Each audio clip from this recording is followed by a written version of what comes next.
A day in the life ng anak sa mayaman na commercial model. Hoy! 5 AM pa lang gising na ako para makapag-ready at para mapakain yung mga bagets bago natin sila iwanan. So grateful na may ganitong klase akong trabaho na pwede kong maisama yung mga kids, nakakapag-enjoy sila while nasa work ako. Ito yung tipo ng trabahong nag-e-enjoy ako at the same time, nagagampanan ko yung pagiging nanay ko kahit hindi naman masyado. Ano? Gulo. Yung tipo ng trabaho na walang choice ang mga anak ko kundi sumama sila dahil masyadong malayo.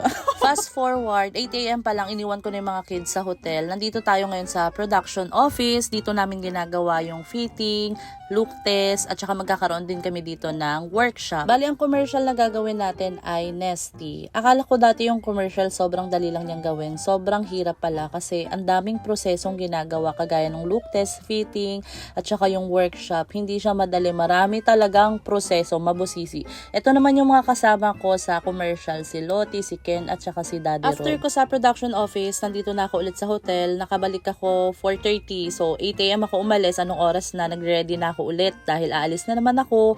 Magkakaroon kasi kami ng dinner ng team. Nag-request ng dinner si client with agency. So, para magkaroon kami ng bonding bago namin umpisahan yung aming commercial. Yung commercial, kinabukasan namin agad gagawin. Yes, ganon kabilis talaga ang mga pangyayari. Bali, nandito ako ngayon sa Rockwell, makikipag-socialize. Yan, syempre, hindi ko na ipapakilala sa inyo dahil masyado silang marami. Si client, si agency, si Nestle. Ayan, marami talaga kami. Basta marami, 3 table kami. Pa-dinner nga ito. So, dinner ito. May pagkain, 'di ba? Kakain tayo.